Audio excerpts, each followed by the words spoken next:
بسم اللہ الحمد للہ والصلاة والسلام علی رسول اللہ رب اشرح لی صدری ویسر لی امری واحلل عقدۃ من لسانی یفقهوا قولی۔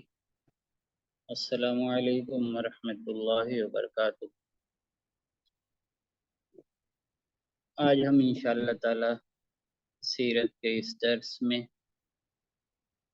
اللہ کے رسول صلی اللہ علیہ وسلم کی نبوت کے تعلق سے جو بشارتیں دی گئی تھیں،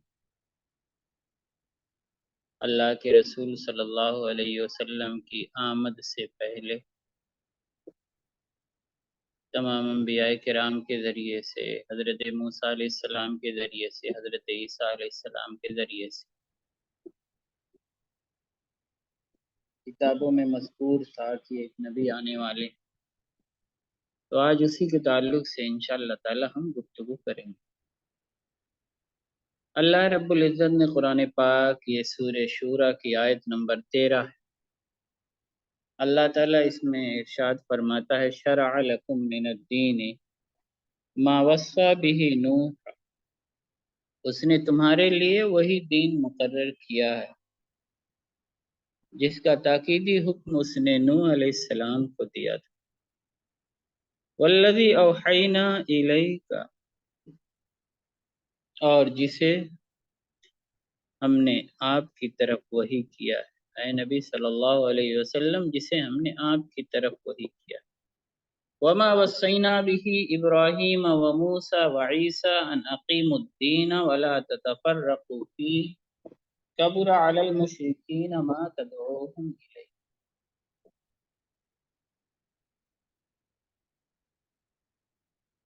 اور جس کا تاکید حکم ہم نے ابراہیم، موسیٰ اور عیسیٰ علیہ السلام کو دیا تھا کہ ان اقیم الدین ولا تتفرقوا فیہ، کہ تم اس دین کو قائم رکھو اور اس میں تفرقہ نہ ڈالو۔ مطلب یہ ہوا کہ جو پیغام حضرت آدم علیہ السلام لے کر کے آئے تھے، حضرت نوح علیہ السلام نے کنٹینیو کیا تھا، وہ تسلسل کے ساتھ انبیاء کرام لے کر کے آئے، پھر آخر میں ہمارے نبی حضرت محمد مصطفیٰ صلی اللہ علیہ وسلم لے کر کے آئے۔ وہ پیغام کیا تھا کہ اللہ وحدہ لا شریک کی عبادت کرنی، اللہ کی عبادت میں کسی کو بھی شریک نہیں کرنا۔ اللہ کے رسول صلی اللہ علیہ وسلم نے ارشاد فرمایا، صحیح بخاری حدیث نمبر ہے 3443، والانبیاء اخوة لعلات امہاتہم شتیٰ ودینہم واحد۔ انبیاء علیہ السلام اللہ بھائیوں کی طرح ہیں، ان کی مائیں مختلف ہیں اور ان کا دین ایک ہے، یعنی توحید۔ سب کے سب ایک اللہ کی طرف لوگوں کو دعوت دینے والے تھے۔ اللہ کے رسول حضرت محمد مصطفیٰ صلی اللہ علیہ وسلم کے لیے انبیاء کرام سے عہد بھی لیا گیا۔ اس کا ذکر سورہ آل عمران میں آیت نمبر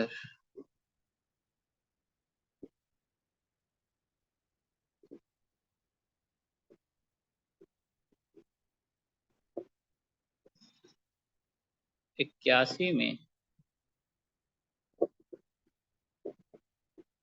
اس عہد کا ذکر کیا گیا ہے۔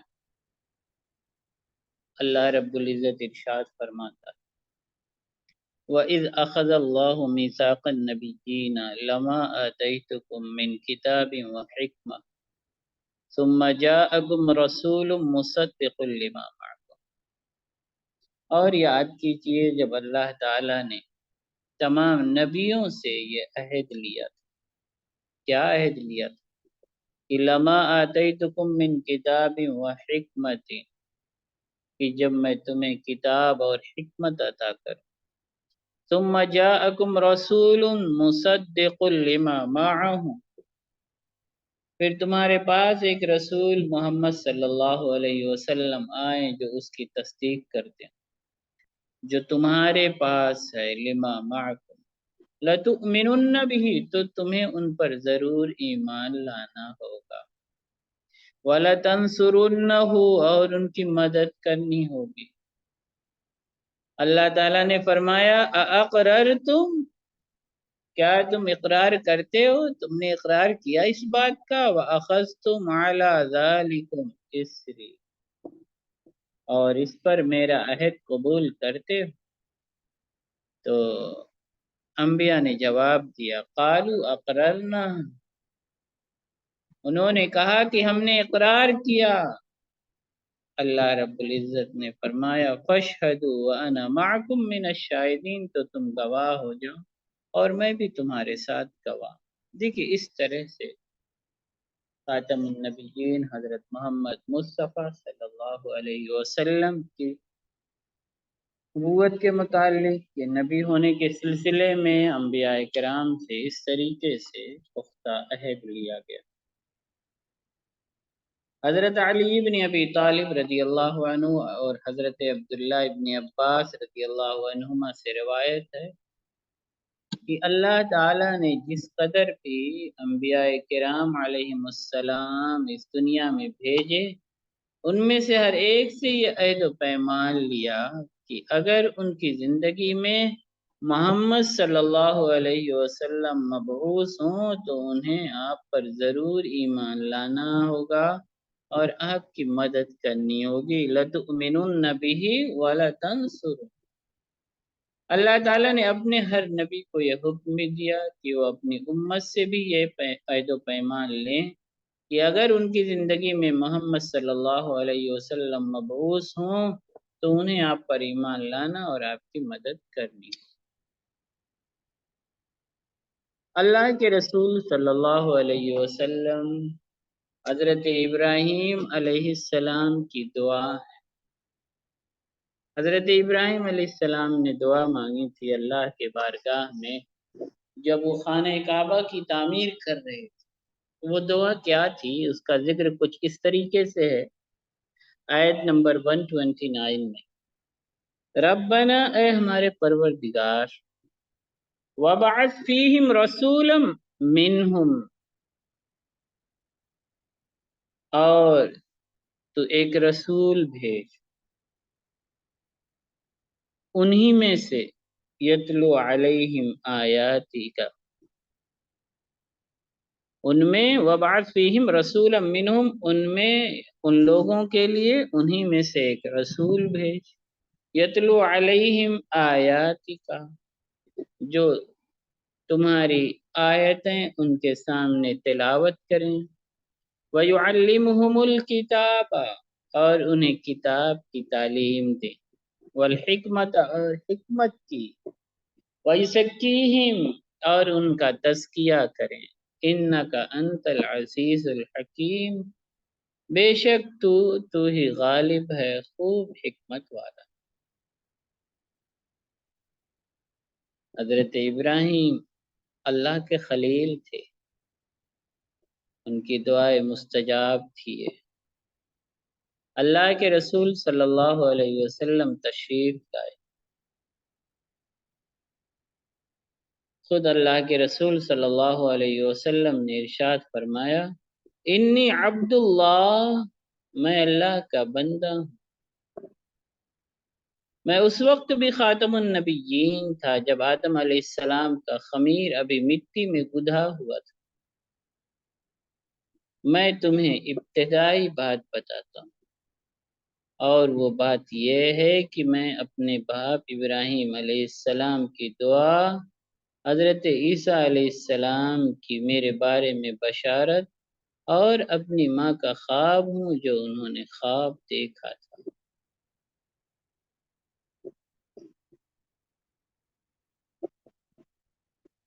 اب دیکھیے اللہ کے رسول صلی اللہ علیہ وسلم تشریف لائے، لیکن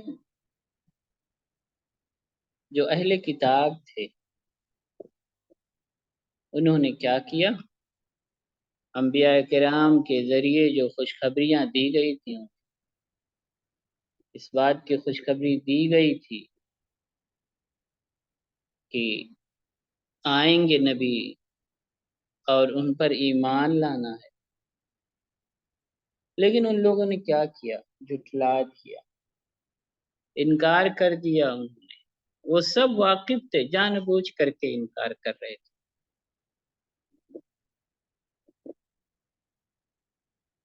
سورہ صف میں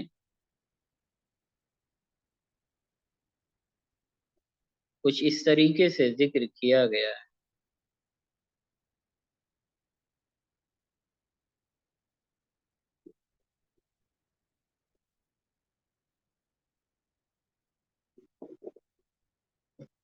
آیت نمبر 6 میں دیکھیے، وَإِذْ قَالَ عِيسَى ابْنُ مَرْيَمَ يَا بَنِي إِسْرَائِيلَ إِنِّي رَسُولُ اللَّهِ۔ اور جب عیسیٰ ابن مریم نے کہا کہ اے بنی اسرائیل، انی رسول اللہ الیکم، بلا شبہ میں تمہاری طرف اللہ کا رسول ہوں، مصدقا لما بین یدی من التوراۃ، اس کی تصدیق کرنے والا ہوں جو مجھ سے پہلے تورات ہے، ومبشرا برسول یأتی من بعد اسمہ احمد، اور ایک رسول کی بشارت دینے والا ہوں جو میرے بعد آئیں گے، اسمہ احمد، ان کا نام کیا ہے؟ احمد ہے۔ فلما جاءہم بالبینات، پھر جب وہ آئے ان کے پاس واضح دلائل کے ساتھ تو انہوں نے کیا کہا کہ ھذا سحر مبین، یہ تو کھلا ہوا جادو،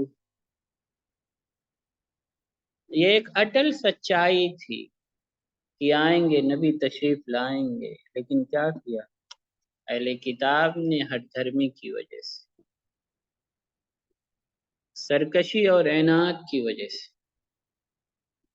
وہ ایمان نہیں لائے۔ اپنے لوگوں کو منع بھی کرتے تھے، اپنے لوگوں کو وہ منع بھی کرتے تھے کہ کسی بھی طریقے سے اللہ کے رسول صلی اللہ علیہ وسلم کی جو صفات ذکر کی گئی ہیں ان کو ذکر مت کرنا، نہیں تو اس کے ذریعے سے تو وہ تو تمہارے خلاف حوالہ پکڑیں گے، تمہیں دقت پیدا ہوگی۔ دیکھیے کس طریقے سے قرآن پاک میں اس کو واضح کیا گیا۔ آیت نمبر 76 دیکھیے، وَإِذَا لَقُوا الَّذِينَ آمَنُوا قَالُوا آمَنَّا وَإِذَا خَلَا بعد، اور جب وہ ایمان والوں سے ملتے تو کہتے کہ ہم ایمان لائے، اور جب تنہائی میں ہوتے تھے ایک دوسرے کے ساتھ، وَإِذَا خَلَا بَعْضُهُمْ إِلَى بَعْضٍ قَالُوا أَتُحَدِّثُونَهُمْ، تو کہتے کیا تم انہیں بتاتے ہو، یعنی انہیں مطلب مسلمانوں کو وہ باتیں بتاتے ہو، بما فتح اللہ علیکم، جو اللہ تعالیٰ نے تم پر کھول دی ہیں، لِيُحَاجُّوكُمْ بِهِ عِنْدَ رَبِّكُمْ، تاکہ وہ تمہارے رب کے ہاں تمہارے خلاف وہ باتیں بطور حجت پیش کریں۔ افلا تعقلون، کیا تم عقل نہیں رکھتے؟ یہودی دوسرے یہودی کو سمجھا رہے ہیں، کیا کہہ رہے ہیں کہ تم یہ باتیں خبردار بتانا مت، جو خوشخبریاں ہماری کتابوں میں دی گئی ہیں اللہ کے آخری نبی کے تعلق سے، وہ باتیں تم بتلانا مت کسی کو، ورنہ ان باتوں سے تو وہ دلیل پکڑے۔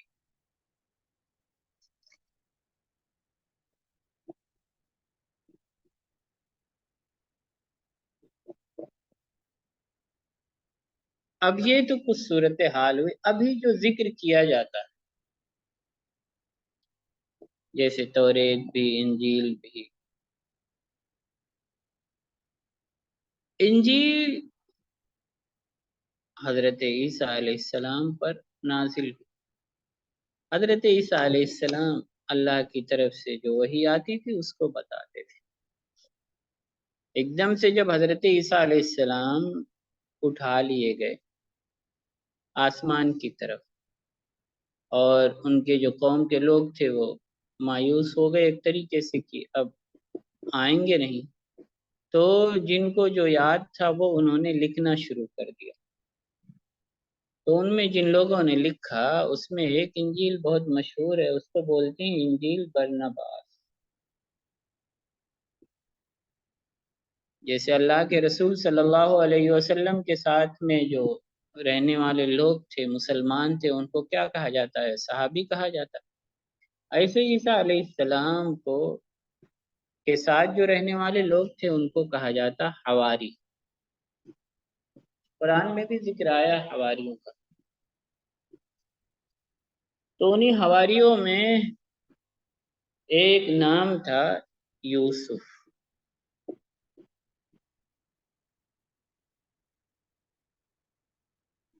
تو پھر بعد میں نام بدلتے بدلتے اس کا نام کیا ہو گیا؟ برنباس ہو گیا۔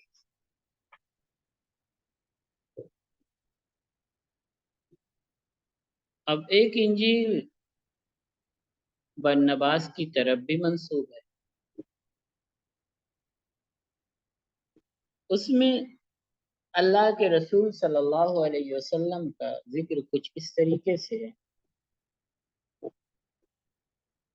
شاگردوں نے جواب میں کہا کہ اے معلم، وہ آدمی کون ہوگا جس کی نسبت تم یہ باتیں کہہ رہے ہو اور جو کہ دنیا میں عنقریب آئے گا؟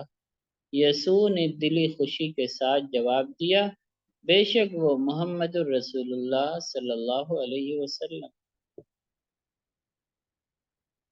اس کے علاوہ ایک اور جگہ نقل کیا گیا، یسوع نے جواب دیا، میں اس کے لائق بھی نہیں ہوں کہ اس رسول اللہ کے جوتے کے بند یا نعلین کے تسمے کھولوں جس کو تم مسیح کہتے ہو، جو کہ میرے پہلے پیدا کیا گیا اور اب میرے بعد آئے گا، اور وہ بہت جلد کلام حق کے ساتھ آئے گا اور اس کے دین کی کوئی انتہا نہ ہو۔ اللہ کے رسول صلی اللہ علیہ وسلم نے ارشاد فرمایا، انی عبد اللہ فی ام الکتاب، میں اللہ کا بندہ ہوں۔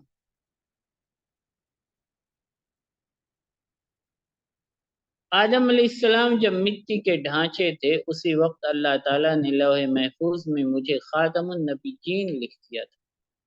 میں تمہیں اس کی تفسیر بتاتا ہوں۔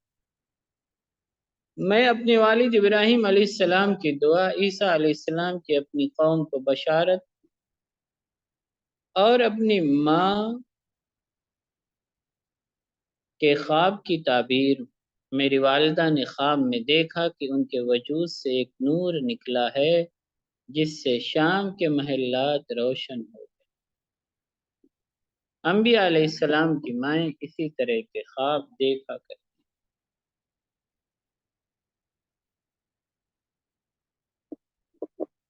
اور بھی کچھ ذکر کیا گیا اس سلسلے میں، ایک اور ملاحظہ کر لیجیے کہ میں تم سے سچ کہتا ہوں کہ ہر ایک نبی جب وہ آتا ہے تو وہ فقط ایک ہی قوم کے لیے اللہ کی رحمت کی نشانی اٹھا کر لاتا ہے، اور اسی وجہ سے ان انبیاء کا کلام اس قوم سے آگے نہیں بڑھا جس کی جانب وہ بھیجے گئے، لیکن رسول اللہ جب آئیں گے اللہ ان کو وہ چیز عطا کرے گا جو کہ ان کے ہاتھ کی انگشتری کے مانند، انگوٹھی کے مانند۔ بس وہ زمین کی ان تمام قوموں کے لیے نجات اور رحمت لائیں گے جو کہ اس کی تعلیم کو قبول کریں گے، اور عنقریب وہ ظالموں پر ایک زور کے ساتھ آئیں گے اور بتوں کی عبادت کو مٹا دیں گے کہ شیطان ذلیل و خوار ہوگا، کیونکہ اللہ تعالیٰ نے ابراہیم علیہ السلام سے ایسا ہی وعدہ کیا ہے اور کہا ہے کہ تم دیکھو کہ میں تیری نسل سے تمام زمین کے قبیلوں کو برکت دوں گا، اور جس طرح کہ تو نے اے ابراہیم بتوں کو توڑ کر پارا پارا کر دیا ہے ویسے ہی تیری نسل کرے گی۔ کئی جگہوں پر بہت تفصیل کے ساتھ ذکر کیا گیا۔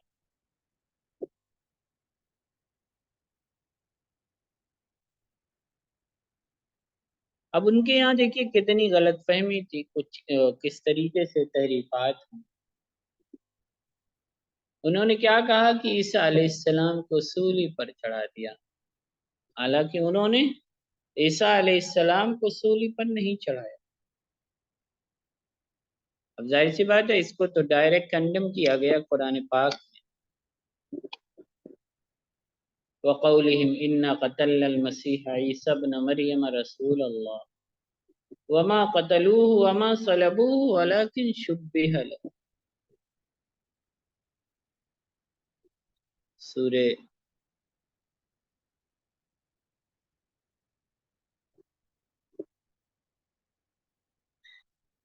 نساء کی آیت نمبر 157 یہ دیکھیے، وَقَوْلِهِمْ إِنَّا قَتَلْنَا الْمَسِيحَ عِيسَى ابْنَ مَرْيَمَ رَسُولَ اللَّهِ، اور ان کے یہ کہنے کی وجہ سے کہ ہم نے مسیح عیسیٰ ابن مریم اللہ کے رسول کو قتل کیا، وما قتلوه وما صلبوه، حالانکہ انہوں نے نہ انہیں قتل کیا ہے، وما صلبوه اور نہ انہیں سولی پر چڑھایا، بلکہ انہیں شبہے میں ڈال دیا گیا۔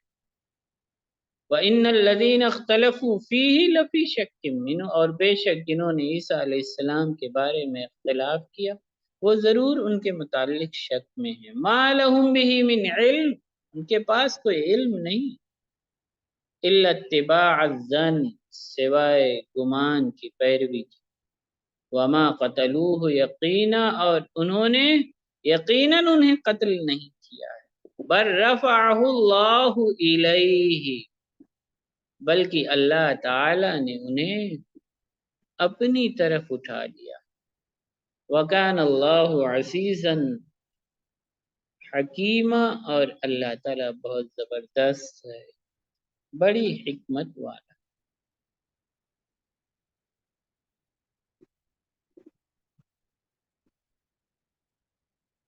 اللہ تعالیٰ عیسیٰ علیہ السلام کو قیامت سے پہلے دوبارہ اس دنیا میں بھیجے، اس وقت وہ نبی کریم صلی اللہ علیہ وسلم کی شریعت کے پیروکار اور داعی ہوں گے۔ حضرت ابو ہریرہ رضی اللہ عنہ بیان کرتے ہیں کہ اللہ کے رسول صلی اللہ علیہ وسلم نے ارشاد فرمایا، اللہ کی قسم، واللہ لینزلن ابن مریم حکما عادلا، اللہ کی قسم یہ ہو کے رہے گا کہ عیسیٰ ابن مریم علیہ السلام آسمان سے عادل حکمراں بن کر اتریں گے، وہ صلیب کو توڑ دیں گے، خنزیر کو قتل کریں گے، جزیہ ختم کر دیں گے، جوان اونٹنیاں بیکار چھوڑ دی جائیں گی، بس انہیں حاصل کرنے کی کوشش نہیں کی جائے گی، لوگوں کے دلوں سے کینہ، بغض اور حسد جاتا رہے گا، لوگوں کو مال دینے کے لیے بلایا جائے گا لیکن کوئی بھی مال لینے کے لیے تیار نہیں۔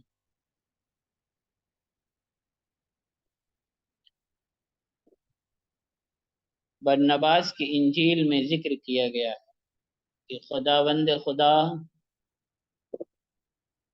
جو اپنے فضل سے اپنی قوم اسرائیل کو تمام ضروری چیزوں سے نوازتا ہے، زمین کے تمام قبیلوں کا خیال رکھیے جنہیں تو نے اپنے اس رسول کی معرفت برکت دینے کا وعدہ فرمایا، دنیا پر رحم فرما اور اپنا رسول جلد بھیج تاکہ ابلیس تیرے دشمن کی سلطنت چھین جائے۔ اور یہ کہہ کر یسوع نے 3 بار کہا، ایسا ہی ہو خداوند عظیم و رحیم۔ حضرت عیسیٰ علیہ السلام کی دعا کے کئی سو سالوں بعد اللہ کے رسول صلی اللہ علیہ وسلم مکہ میں تشریف، اللہ کے رسول صلی اللہ علیہ وسلم نے جب اعلان نبوت کیا، لوگوں کو اللہ کی طرف بلایا، جو کافر تھے انہوں نے اولاً تو انکار کر دیا، کچھ ہی لوگ ایمان لائے، لیکن پھر بعد میں دھیرے دھیرے سب اسلام میں داخل ہوتے گئے، کچھ اہل کتاب بھی ایمان لائے جنہوں نے اپنی کتابوں میں اللہ کے رسول صلی اللہ علیہ وسلم کے متعلق پڑھ رکھا۔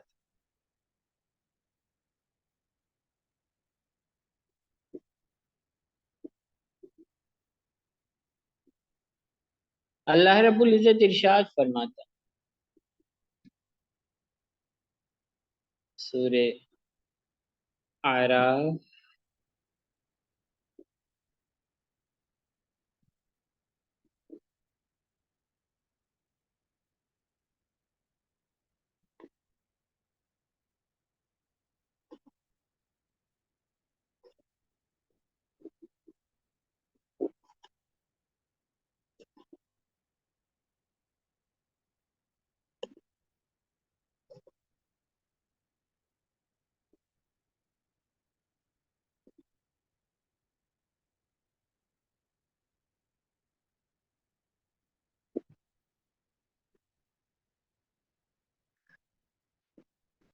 آیت نمبر دیکھیے 156 ہے 157۔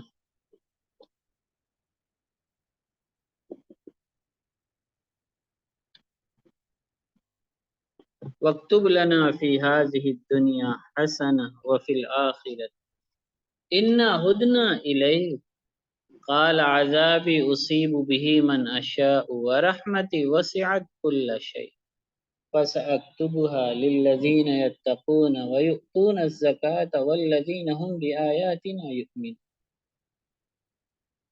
اور میری رحمت وَرَحْمَتِي وَسِعَتْ كُلَّ شَيْءٍ،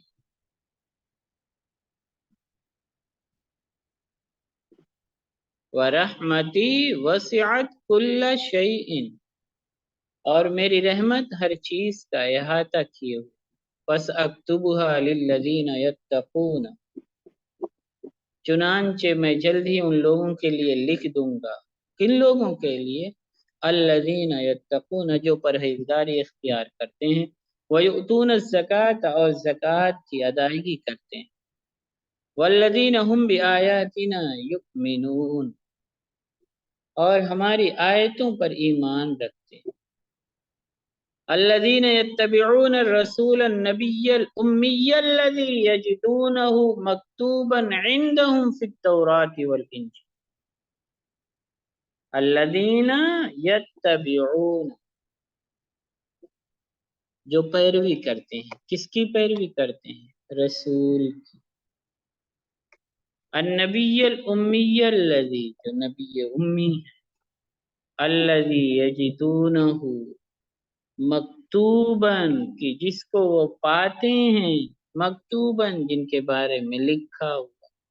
کہاں پر پاتے ہیں؟ عندہم، اپنے یہاں، کس چیز میں؟ فی التوراۃ والانجیل، تورات اور انجیل۔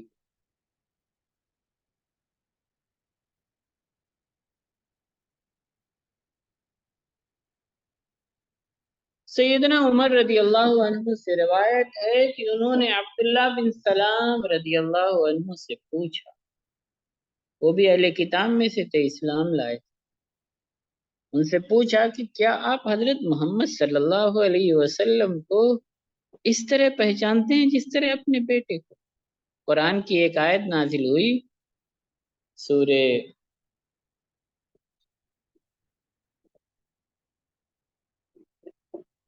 بقرہ آیت نمبر 146۔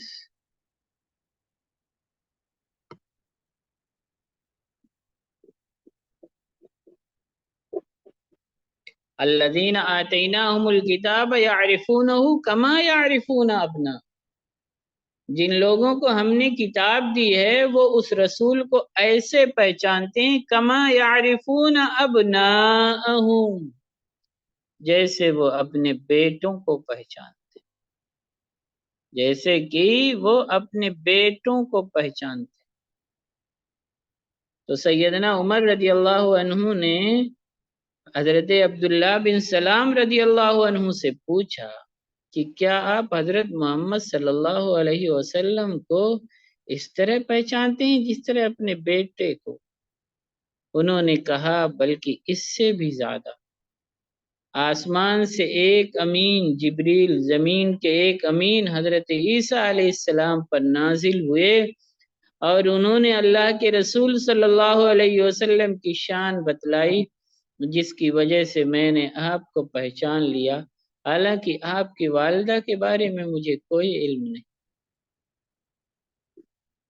اب اس میں سے کچھ لوگ ایسے بھی ہیں جو چھپاتے ہیں، وَإِنَّ فَرِيقًا مِّنْهُمْ لَيَكْتُمُونَ الْحَقَّ وَهُمْ يَعْلَمُونَ، اور ان میں سے ایک فریق ایسا ہے جو جان بوجھ کر کے حق کو چھپاتا ہے۔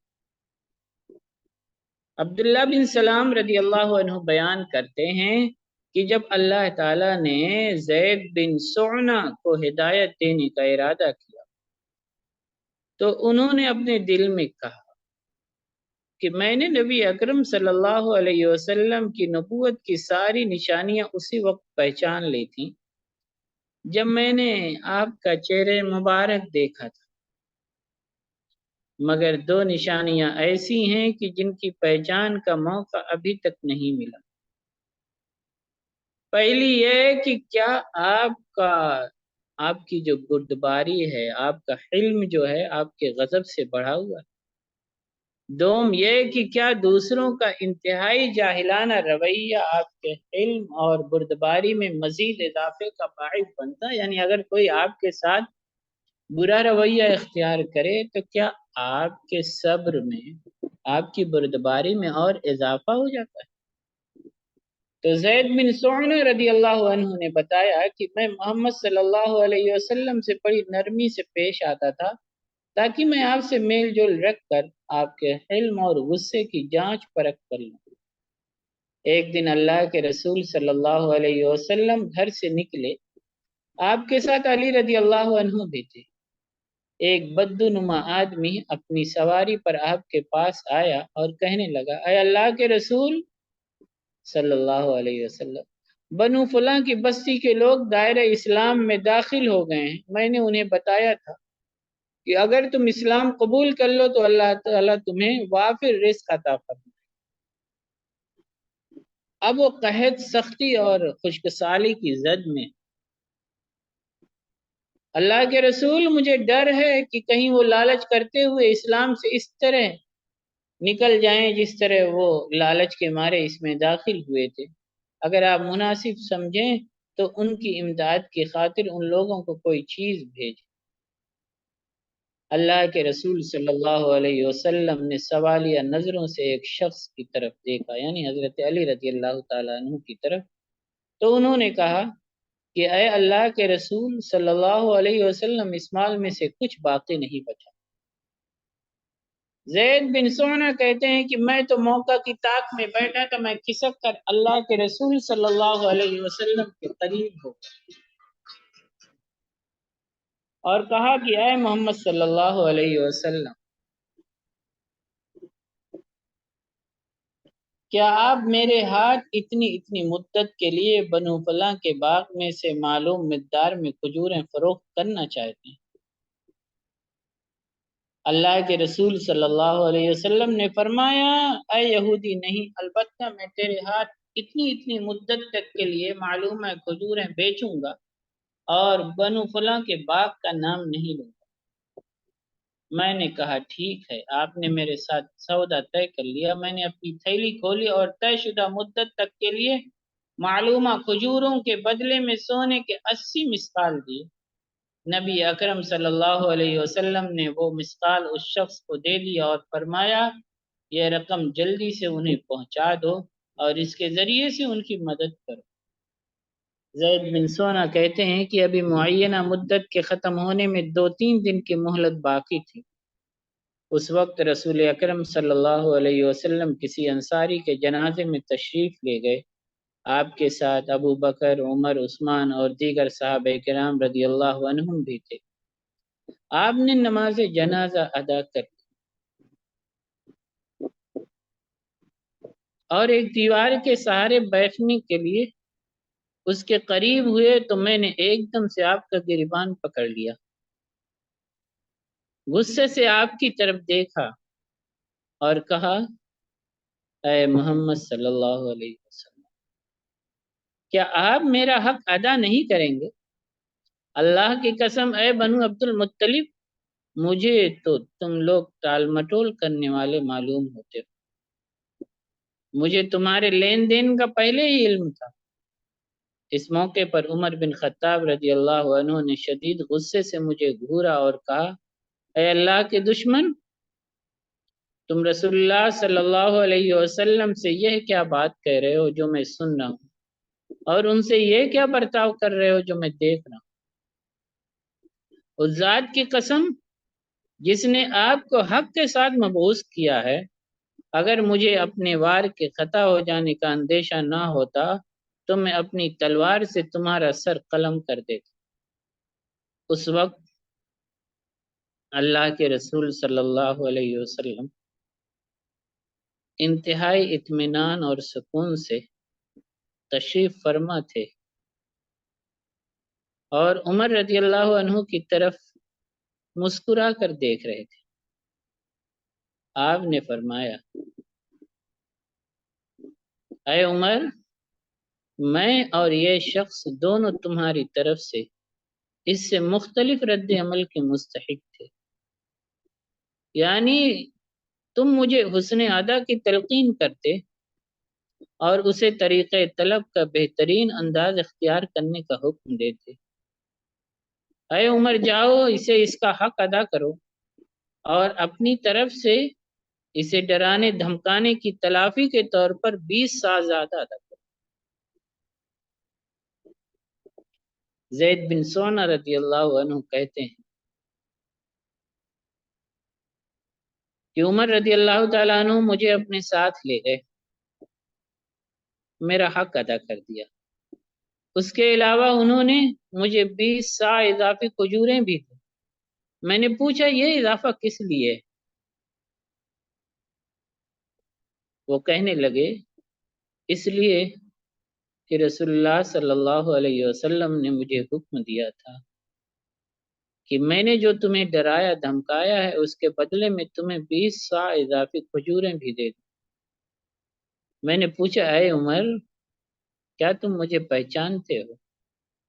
وہ بولے، نہیں، میں نہیں جانتا کہ تم کون ہو۔ میں نے بتایا کہ میں زید بن سونا ہوں۔ انہوں نے پوچھا، یہودیوں کا عالم؟ میں نے کہا، جی ہاں۔ عمر رضی اللہ تعالیٰ عنہ نے ترنت پوچھا، پھر تمہیں کس چیز نے اکسایا کہ تم رسول اللہ صلی اللہ علیہ وسلم سے وہ کہو جو تم نے کہا اور ان کے ساتھ وہ جارحانہ برتاؤ کرو جو تم نے کیا؟ میں نے کہا، اے عمر، جب میں نے اللہ کے رسول صلی اللہ علیہ وسلم کو دیکھا تھا تو آپ کے چہرے مبارک میں نبوت کی ساری علامتیں پہچان لی تھی، مگر میں ابھی تک 2 نشانیوں کا کھوج نہیں لگا سکا تھا، یعنی آپ کا حلم آپ کے غضب سے بڑھا ہوا ہے اور دوسروں کا انتہائی گھٹیا جاہلانہ رویہ آپ کے حلم میں مزید اضافہ کر دیتا۔ اب میں نے یہ دونوں نشانیاں بھی خوب اچھی طرح جانچ پرکھ کر دیکھ لی۔ اے عمر، میں تمہیں گواہ بناتا ہوں اور اعلان کرتا ہوں، قد رضیت باللہ ربا وبالاسلام دینا وبمحمد نبیا۔ میں اللہ کے رب ہونے، اسلام کے دین ہونے اور محمد صلی اللہ علیہ وسلم کے نبی ہونے پر راضی ہوں۔ میں اپنے علاقے میں سب سے زیادہ مالدار ہوں۔ میں تمہیں گواہ بنا کر کہتا ہوں کہ میرا آدھا مال امت محمد کے لیے صدقہ ہے۔ عمر رضی اللہ تعالیٰ عنہ کہنے لگے کہ تمہارا مال سب کے لیے کفایت نہیں کرے گا، اس لیے یہ کہو کہ میرا مال امت کے بعض افراد کے لیے صدقہ ہے۔ میں نے کہا، ٹھیک ہے۔ پھر حضرت عمر اور زید بن سونا رضی اللہ عنہما رسول اکرم صلی اللہ علیہ وسلم کی خدمت میں حاضر ہوئے۔ زید نے وہاں پہنچتے ہی اعلان کیا، اشہد ان لا الہ الا اللہ وان محمدا عبدہ ورسولہ۔ میں گواہی دیتا ہوں کہ اللہ کے سوا کوئی برحق معبود نہیں، اور یقیناً محمد صلی اللہ علیہ وسلم اس کے بندے اور رسول ہیں۔ زید بن سعنہ رضی اللہ عنہ آپ پر ایمان لے آئے، انہوں نے عہد کی تصدیق کی اور پیروی کی، اور رسول اکرم صلی اللہ علیہ وسلم کے ساتھ بہت سے غزوات میں شریک ہوئے۔ ایک اور یہودی عالم کا ذکر ملتا ہے، ان کا نام مخیریق ہے، بہت بڑے عالم اور بہت مالدار آدمی تھے۔ ان کے کھجوروں کے بہت سے باغات تھے، وہ رسول اکرم صلی اللہ علیہ وسلم کو آپ کی ان صفات کے ذریعے سے پہچانتے تھے جو ان کے علم میں تھی، مگر ان پر اپنے دین کی محبت غالب آ گئی، وہ یہودیت ہی پر قائم رہے، یہاں تک کہ جب احد کا دن آیا تو یہ سبت یعنی ہفتہ کا دن تھا۔ وہ یہودیوں سے مخاطب ہو کر کہنے لگے، اے یہودیوں کی جماعت، تم جانتے ہو کہ محمد صلی اللہ علیہ وسلم کی مدد کرنا تم پر لازم ہے۔ یہودی کہنے لگے، آج تو یوم سبت ہے، ہفتہ ہے۔ مخیرق نے کہا، آج کے بعد کوئی سبت نہیں۔ پھر انہوں نے اپنے ہتھیار اٹھائے اور نکل پڑے، یہاں تک کہ رسول اکرم صلی اللہ علیہ وسلم اور آپ کے صحابہ کے پاس میدان احد میں آ گئے۔ مخیریق نے اپنے پیچھے موجود اپنی قوم کے لوگوں کو یہ وصیت کی کہ اگر میں اس دن قتل ہو جاؤں تو میرا مال محمد صلی اللہ علیہ وسلم کے لیے ہوگا، وہ اللہ تعالیٰ کے حکم کے مطابق اسے جس طرح چاہیں خرچ کریں۔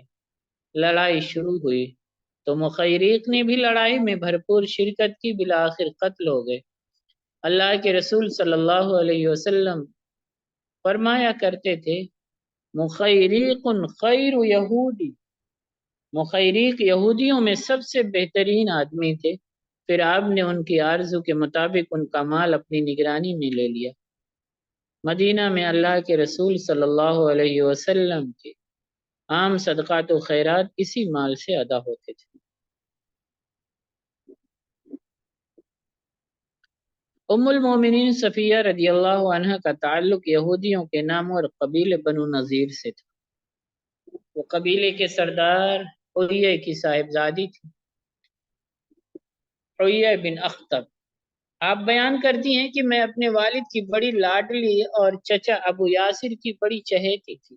میں جب بھی اپنے والد اور اپنے چچا کے بچوں کے ساتھ ان سے ملتی تو وہ سب بچوں کو چھوڑ کر مجھی کو گود میں اٹھا لیتے تھے۔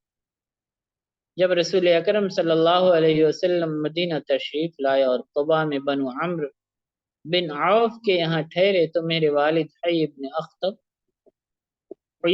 اخطب اور چچا ابو یاسر بن اخطب صبح سویرے ہی ان کی خدمت میں چلے گئے۔ وہ غروب آفتاب کے وقت واپس آئے۔ صفیہ رضی اللہ عنہا کہتی ہیں کہ وہ تھکے ماندے تھے، دائیں بائیں ڈول رہے تھے، گرتے پڑتے آ رہے تھے، آہستہ آہستہ قدم اٹھا رہے تھے۔ میں معمول کے مطابق خوشی خوشی لپک کر ان کے پاس گئی، جس طرح پہلے جایا کرتی تھی۔ اللہ کی قسم وہ صدمے سے دوچار تھی، اور وہ ایسا صدمہ تھا کہ اس کی وجہ سے ان میں سے کسی نے میری طرف توجہ ہی نہیں دی۔ میں نے اپنے چچا ابو یاسر کو اپنے والد سے یہ کہتے ہوئے سنا، کیا یہ وہی ہیں؟ وہ کہنے لگے، ہاں اللہ کی قسم یہ وہی ہیں، یعنی اللہ کے رسول صلی اللہ علیہ وسلم کے سلسلے میں وہ دونوں بات کر رہے تھے۔ چچا نے پوچھا، کیا تم انہیں ان کی علامات سے پہچانتے ہو اور ان کی تصدیق کرتے ہو؟ میرے والد نے کہا، ہاں۔ چچا نے پھر پوچھا، ان کے متعلق تمہارے دل میں کیا بات آتی ہے؟ میرے والد نے جواب دیا، اللہ کی قسم جب تک میں زندہ ہوں میرے دل میں ان کے لیے دشمنی رہے۔ ابو نملہ عمار بن معاذ انصاری اوسی رضی اللہ عنہ بیان کرتے ہیں کہ بنو قریظہ کے یہودی اپنی کتابوں میں رسول اللہ صلی اللہ علیہ وسلم کا تذکرہ پڑھا کرتے تھے۔ وہ اپنے بچوں کو آپ کی صفات، نام اور مدینہ کی طرف ہجرت کرنے کے بارے میں بتایا کرتے تھے۔ جب اللہ کے رسول صلی اللہ علیہ وسلم کا ظہور ہوا تو وہ حسد میں مبتلا ہو گئے، انہوں نے بغاوت کی اور آپ کی رسالت کا انکار کر دیا۔ اللہ رب العزت سورہ بقرہ میں ارشاد فرماتا ہے فلما جاءہم ما عرفوا کفروا به فلعنت اللہ علی الکافرین۔ دیکھیے آیت نمبر 89 دیکھیے، ولما جاءهم كتاب من عند الله مصدق لما معهم وكانوا من قبل يستفتحون على الذين كفروا فلما جاءهم ما عرفوا كفروا به، جن کے ذریعے وہ نام لے لے کر کے مدد مانگا کرتے تھے کافروں کے خلاف، وہ جب آ گئے انہوں نے ان کو پہچان بھی لیا، پہچاننے کے باوجود کیا کیا انہوں نے کفروا بھی، ان کا انکار کر دیا۔ فلعنت اللہ علی الکافرین، بس کافروں پر اللہ کی لعنت۔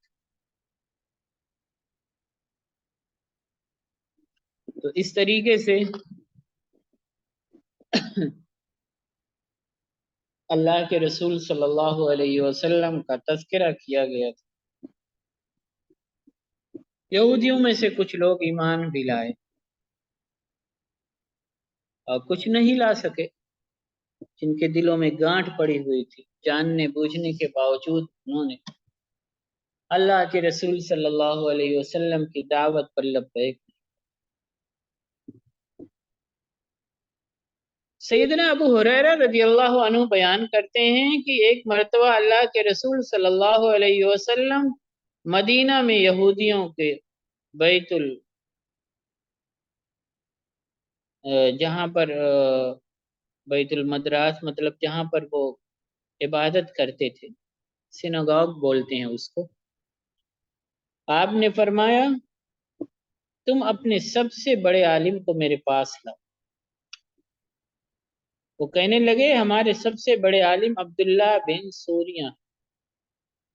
رسول اللہ صلی اللہ علیہ وسلم اس سے تنہائی میں ملے، آپ نے ان کے دین کا اور جو اللہ تعالیٰ نے ان یہودیوں پر انعامات کیے، انہیں من و سلوہ کھلایا اور ان پر بادلوں کا سایہ کیا، ان کا حوالہ دے کر پوچھا اتعلم انی رسول اللہ، کیا تم جانتے ہو کہ میں اللہ کا رسول؟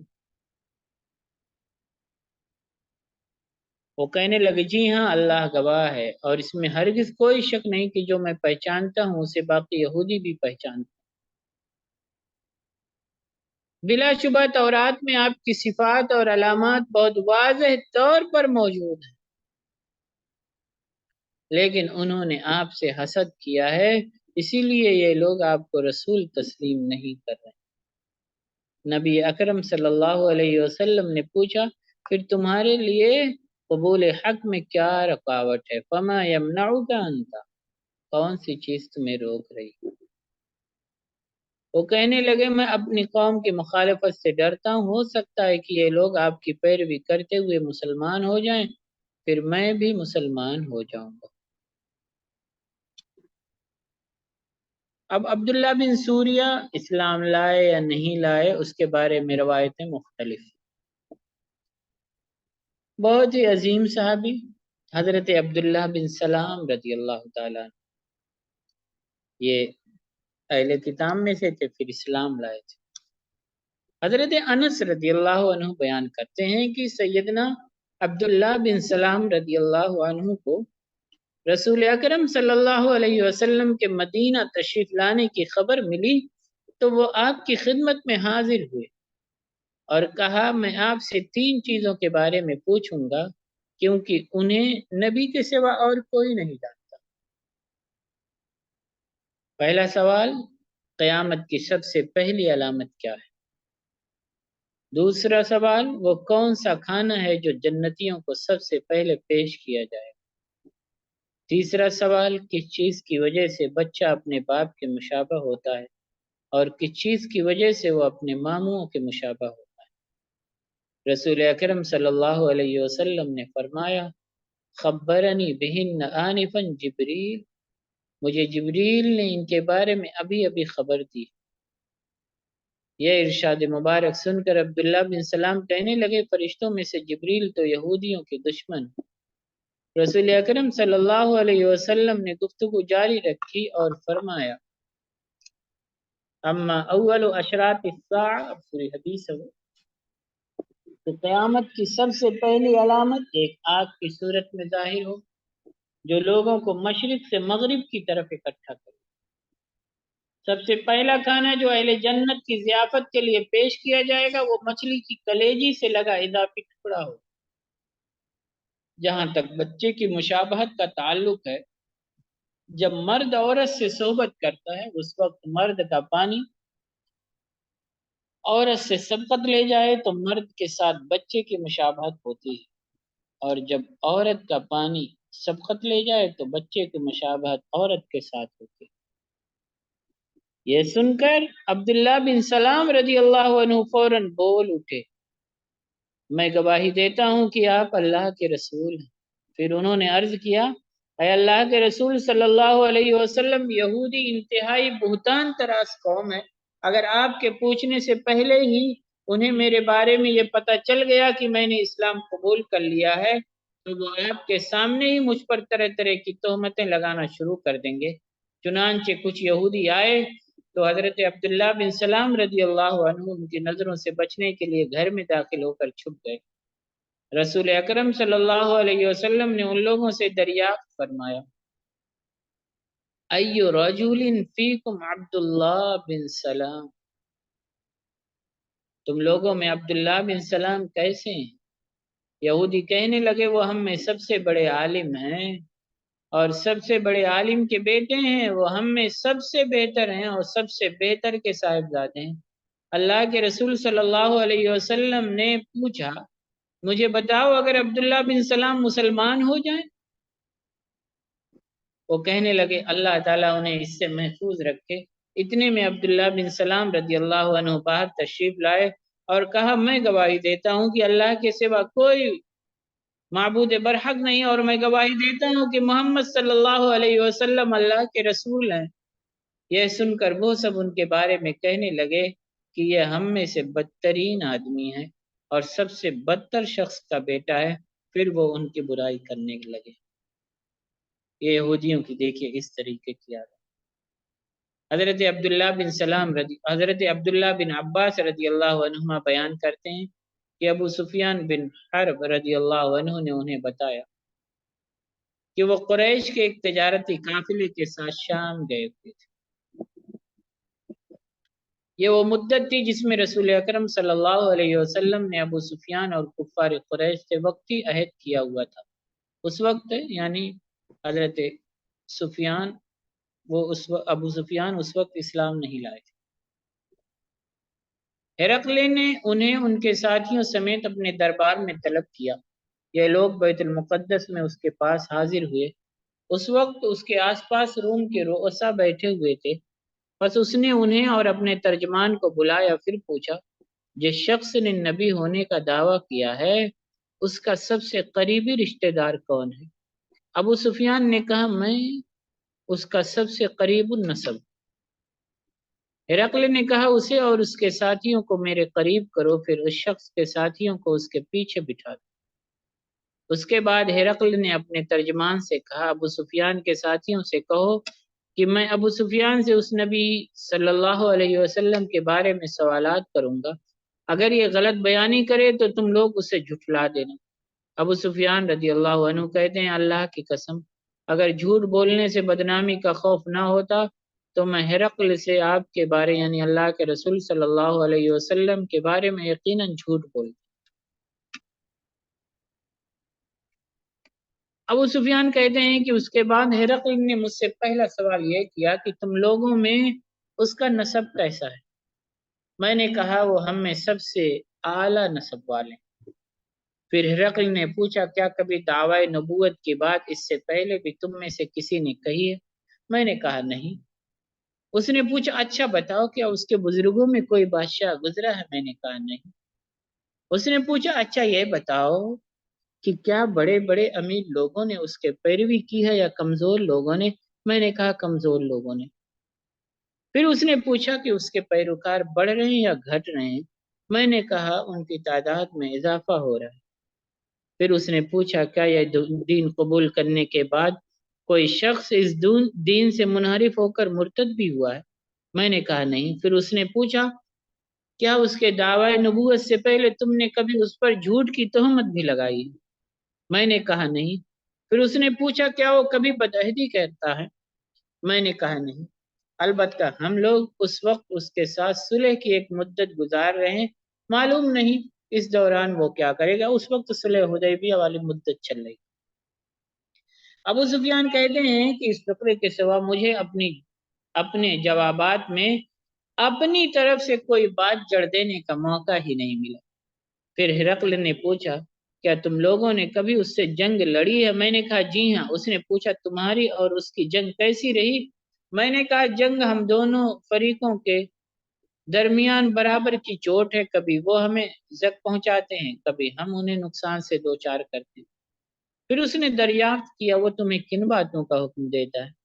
میں نے کہا وہ کہتے ہیں صرف ایک اللہ کی عبادت کرو، اس کے ساتھ کسی کو شریک نہ ٹھہراؤ، جن بتوں کی تمہارے باپ دادا عبادت کرتے تھے انہیں چھوڑ دو، وہ ہمیں نماز قائم کرنے، سچ بولنے، پاک دامنی اختیار کرنے اور قرابت داروں کے ساتھ حسن سلوک کا حکم دیتے۔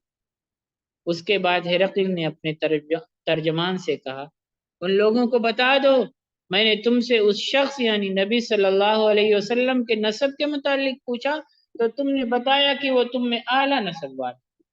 چنانچہ دستور یہی ہے کہ انبیاء علیہ السلام قوم کے اونچے نسب ہی میں سے بھیجے جاتے ہیں۔ میں نے پوچھا کہ کیا تم میں سے کسی نے پہلے بھی نبوت کا دعویٰ کیا؟ تم نے جواب دیا نہیں۔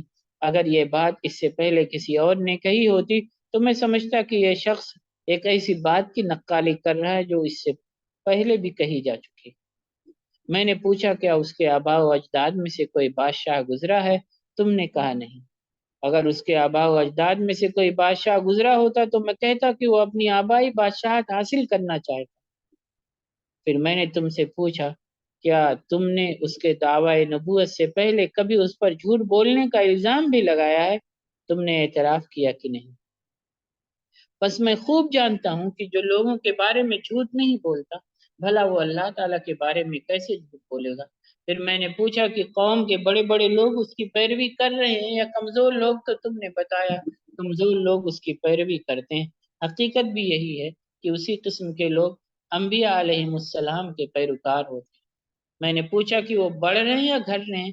تم نے بتایا کہ ان کی تعداد میں مسلسل اضافہ ہو رہا ہے۔ در حقیقت ایمان کی یہی رفتار ہوتی ہے یہاں تک کہ وہ پایہ تکمیل کو پہنچ جاتا ہے۔ پھر میں نے پوچھا کہ کیا دین میں داخل ہونے کے بعد کوئی شخص منحرف ہو کر مرتد بھی ہوا ہے؟ تم نے کہا نہیں، ایمان کا یہی حال ہے، جب اس کی چاشنی دل میں اتر جاتی ہے تو پھر نہیں نکلتی۔ میں نے پوچھا کیا وہ دھوکہ دیتا ہے؟ تم نے کہا وہ دھوکہ نہیں دیتا، رسول ایسے ہی ہوتے ہیں، وہ کبھی دھوکہ نہیں دیتے۔ پھر میں نے پوچھا کہ وہ تمہیں کس چیز کا حکم دیتا ہے؟ تم نے بتایا کہ وہ تمہیں حکم دیتا ہے کہ ایک اللہ کی عبادت کرو، کسی چیز کو اس کے ساتھ شریک نہ ٹھہراؤ۔ وہ تمہیں بت پرستی سے منع کرتا ہے اور تمہیں نماز پڑھنے، سچ بولنے، صلہ رحمی کرنے اور پاک دامن رہنے کا حکم دیتا ہے۔ جو کچھ تم نے بتایا ہے اگر وہ صحیح ہے تو جان لو یہ شخص بہت جلد اس جگہ کا مالک ہوگا جہاں اس وقت میرے یہ دونوں قدم ہے۔ میں پہلے ہی جانتا تھا کہ یہ نبی آنے والا ہے، لیکن مجھے یہ معلوم نہ تھا کہ وہ تم میں سے ہوگا۔ اگر مجھے یقین ہوتا کہ میں اس کے پاس پہنچ سکوں گا تو اس سے ملاقات کے لیے ضرور جاتا، اگر میں اس کے پاس ہوتا تو اس کے قدم دھوتا۔ اس کے بعد ہرقل نے رسول اکرم صلی اللہ علیہ وسلم کا وہ نامہ مبارک منگوایا جو آپ نے دحیہ کلبی رضی اللہ عنہ کے ہاتھ حاکم بصرہ کے پاس بھیجا تھا، اور انہوں نے وہ خط ہرقل کو پہنچا دیا تھا۔ ہرقل نے اسے پڑھا اور اس میں لکھا ہوا تھا بسم اللہ الرحمن الرحیم من محمد عبد اللہ و رسولی، اللہ کے نام سے جو بڑا مہربان نہایت رحم کرنے والا ہے، اللہ کے بندے اور اس کے رسول محمد صلی اللہ علیہ وسلم کی طرف سے قیصر روم ہرقل کے نام اس شخص پر سلامتی ہو جو ہدایت کی پیروی کرے میں تمہیں اسلام کی طرف دعوت دیتا ہوں، مسلمان ہو جاؤ، سلامتی نصیب ہوگی، اللہ تمہیں دوگنا اجر عطا کرے گا۔ اگر تم یہ بات نہیں مانو گے تو تم پر تمہاری رعایا کا گناہ بھی ہوگا۔ اور اے اہل کتاب، ایسی بات کی طرف آؤ جو ہمارے اور تمہارے درمیان یکساں ہے، یہ ہے کہ ہم اللہ کے سوا کسی کی عبادت نہ کریں اور اس کے ساتھ کسی کو شریک نہ ٹھہرائیں، یہ ہے کہ ہم میں سے کوئی اللہ کے سوا کسی کو رب نہ بنائے۔ پھر اگر وہ منہ موڑے تو تم کہہ دو کہ اس بات کے گواہ رہو کہ بے شک ہم اللہ کے فرما بردار ہیں۔ ابو سفیان کہتے ہیں کہ ہرقل جو کہنا چاہتا تھا کہہ چکا، اور خط پڑھ کر فارغ ہوا تو وہاں بہت سی آوازیں بلند ہو گئیں، شور مچ گیا اور ہمیں دربار سے باہر نکال دیا گیا۔ میں نے باہر آ کر اپنے ساتھیوں سے کہا کہ ابو کبشہ کے بیٹے محمد صلی اللہ علیہ وسلم کا معاملہ بہت زور پکڑ گیا ہے، اس سے تو رومیوں کا بادشاہ بھی ڈر رہا ہے۔ اس دن کے بعد مجھے برابر یقین رہا کہ رسول اللہ صلی اللہ علیہ وسلم کا دین غالب آ کر رہے گا، یہاں تک کہ اللہ تعالیٰ نے مجھے بھی اسلام سے مالا مال کر دیا، میں بھی مشرف با اسلام ہو گیا۔ اللہ تعالیٰ ہمیں بھی اپنے سچے دین پر مکمل طور پر چلنے کی توفیق عطا فرمائے، اللہ کے رسول صلی اللہ علیہ وسلم کی سیرت کو پڑھنے کی، اس پر عمل کرنے کی توفیق عطا فرمائے۔ جزاک اللہ خیر۔ السلام علیکم ورحمۃ اللہ وبرکاتہ۔